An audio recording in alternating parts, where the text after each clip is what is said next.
Hello, welcome to the Jazz Room. I'm your host, Joan Watson Jones. Thanks for stopping by. Come in, relax while we enjoy great jazz. Each week we present the music of independent jazz artists as well as those we've grown to love through the years.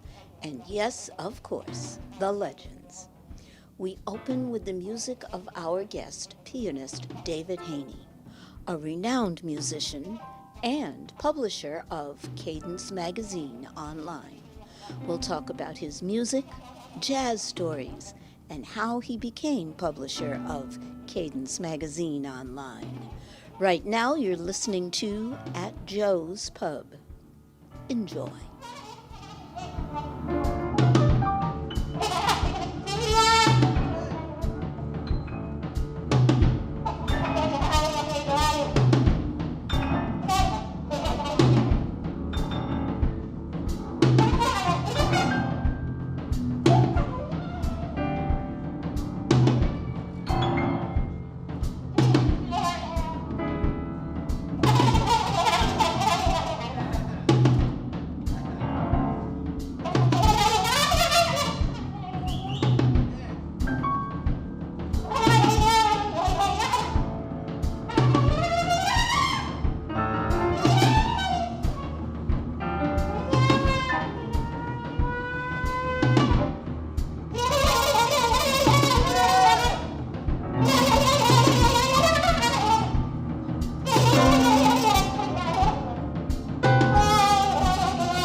To the Jazz Room, David Haney.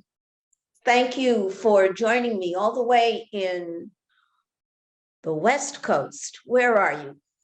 I'm in Portland, Oregon, in a Okay. super secret location.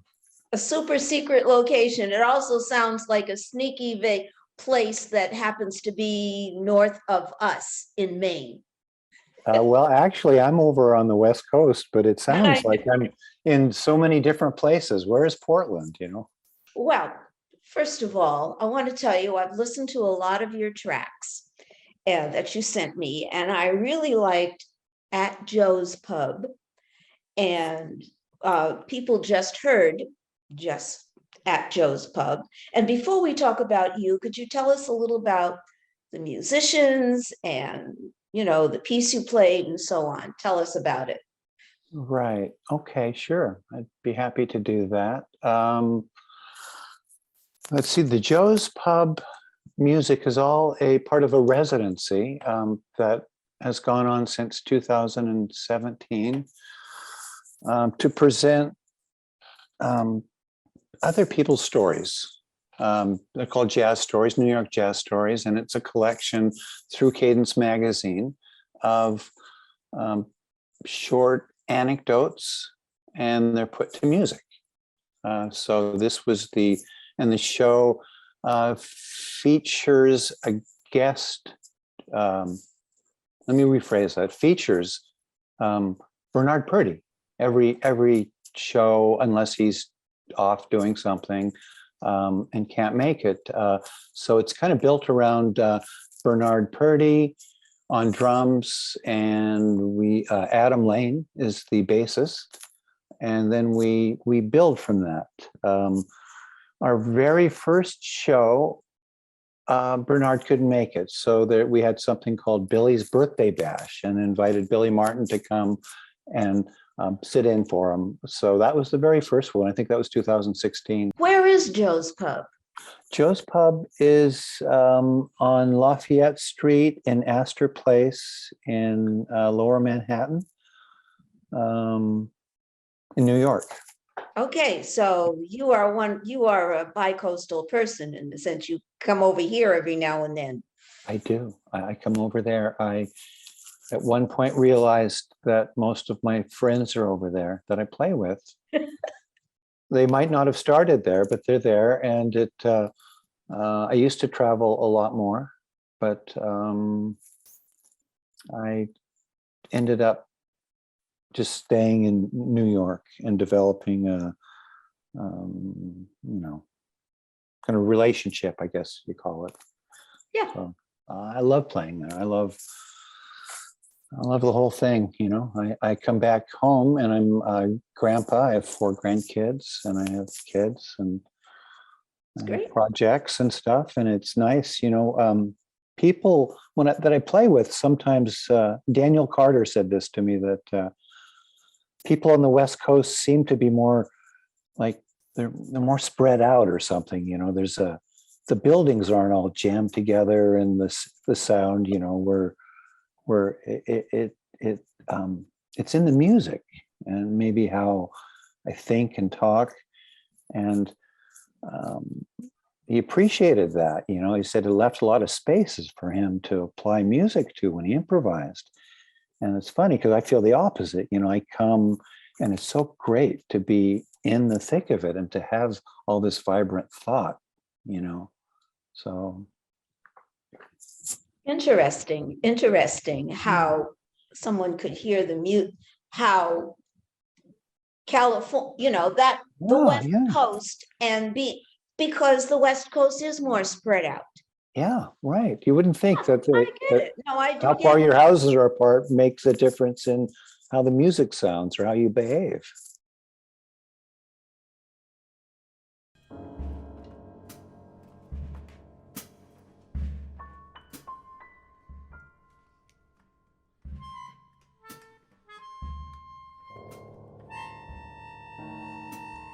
You're listening now to Phantom Melodies, number 2, 12 bars.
You're in the Jazz Room. I'm your host, Joan Watson Jones.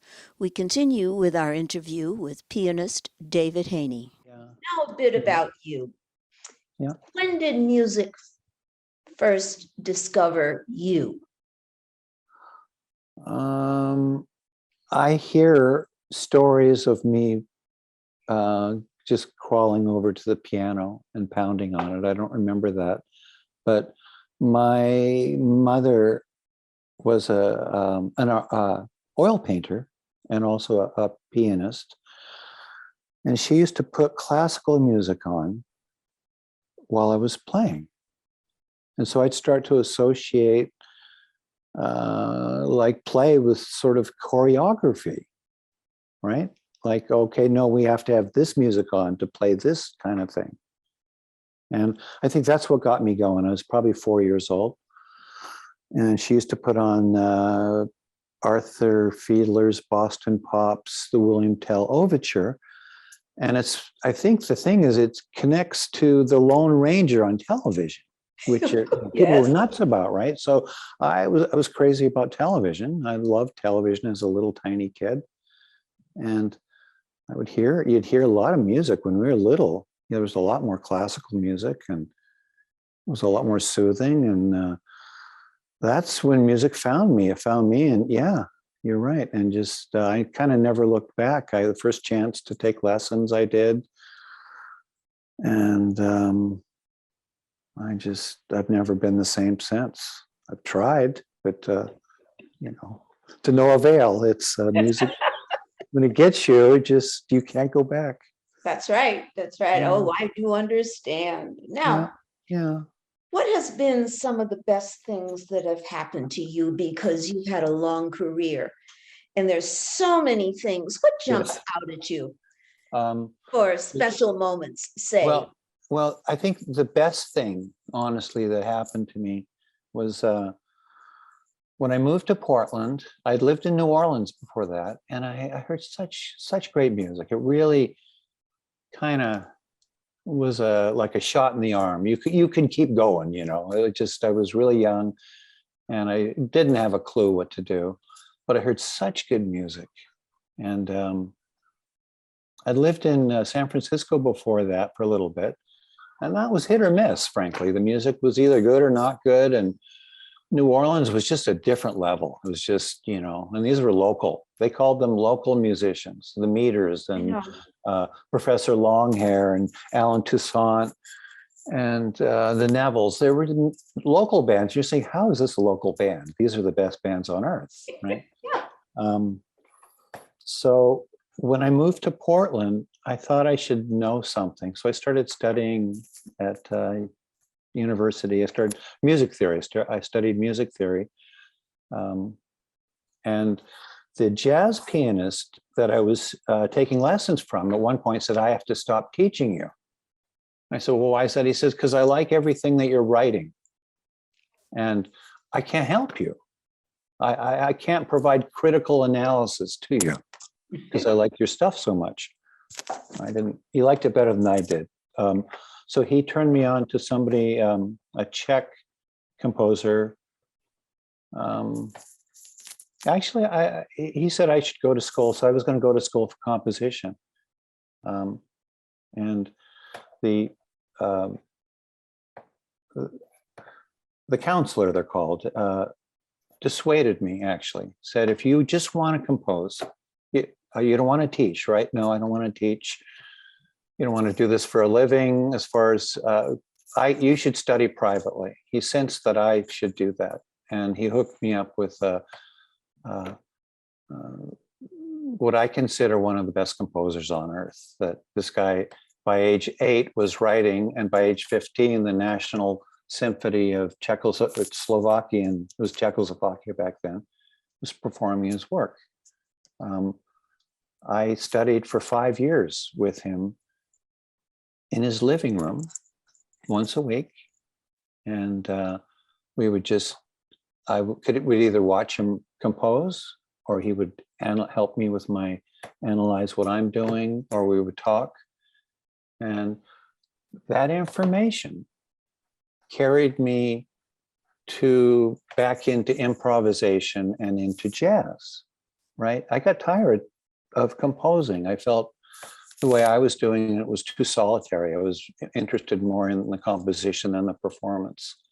And after so many years, I gave up. I thought, look, I can't live this way. It's too, what I had found perfect for raising kids. I didn't want to go out in the club world as I raised 4 children. So composing was perfect. But at a certain point, I needed to connect with the community. That's a healthy part. You get starved. Your brain will shrink, I think, if you can't, you can't get up there. Yeah. Yeah. And I'm not good at that. So I really had to do this, what they call instant composing. It's just jamming. You go on stage and you just play, right? And I found everything I learned from composing, all the tricks that this guy had taught me over 5 years, it just worked perfectly when you're improvising, as far as adding variety, making it sound fresh, all that stuff. So I think studying, it's a long answer, but I think studying with a composition teacher was the best thing I could have ever done. What was your, Tomas Svoboda,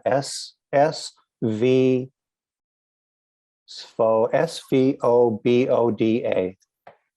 And people should, you can Google on YouTube, I'm sure it's tough. It's amazing, amazing music. He was into percussion as well as piano. I'm a pianist. And yeah.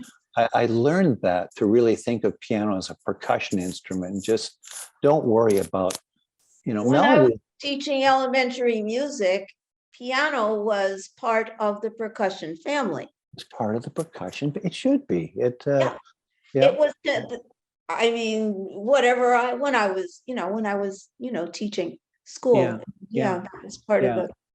Well, interesting. This is so interesting. Now we're going to have another piece. It's called Vals Macabre. Okay. And I'd like anything you'd like to say about that, because it has a classical influence for me. Right. Okay. Vals Macabre was a recording. This is a piece written by Herbie Nichols. It was Herbie Nichols was sort of, they call him a hard bop composer, whatever that means. and he wrote in the 50s and the early 60s. He died in 1963 of leukemia, so his career was cut short. But he has three great albums on Blue Note that he did with Max Roach and Art Blakey. He had his chance, and he. So this is a piece that he wrote later in life, and it came out on Roswell Rudd was a good friend of his, and he did some of his later stuff, 27 later tunes. So that's the tune, and it features Buell Neidlinger on bass, who knew Herbie Nichols. He lived 5 blocks from him. Oh my. And when I told Buell how to play it, he says, "Don't tell me how to play Herbie Nichols. I live 5 blocks from him." So it was a little testy, but we got through it. And Julian Priester is playing trombone on it. No piano, I'm not playing on it. I did add some lyrics to it, so I'm sort of talking over it. And it's the lyrics to a song that my mom thinks this was based on. I played this for my mom once, and she thought it was based on a really old song. Yeah, So, that I did notice you were reading a poem. It's a yeah. So, song. Is that part of your jazz stories, or? no, not at all. This was a one-off that we did in 2002 in Seattle. We recorded an album of improvised music, and this was just sort of a, well, can we do this? We have some time left over, right? And so, sometimes the best stuff is after you've prepared all the good stuff, everything you have in your mind. Yes, You prepare, I know. and you look at the clock and you say, what, there's 10 minutes left. What do you want to do? I know. Yeah. I know. And it's your favorite piece all of a sudden. Oh, I really enjoyed that piece. So let's listen now to Vals Macabre. Last night, as I lie sleeping,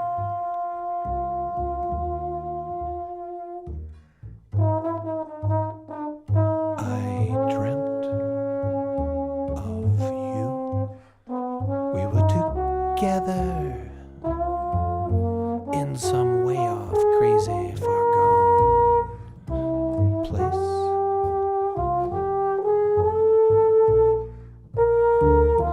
And the light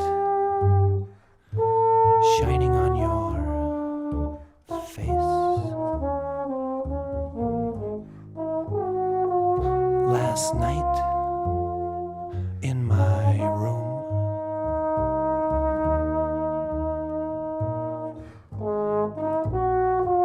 I dreamt about you.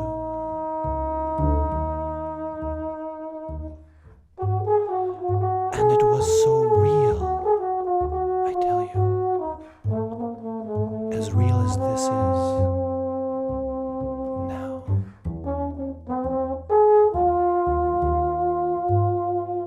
As real as this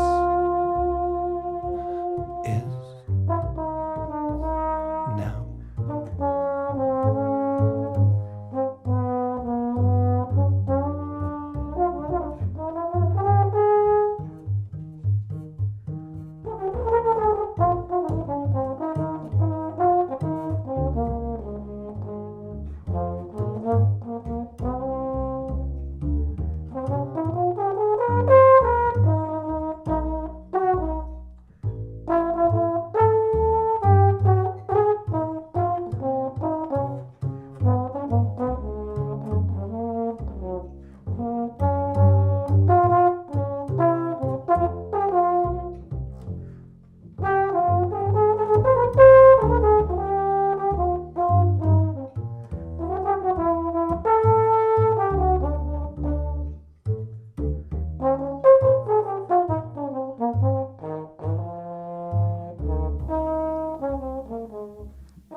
We've come to the end of another show.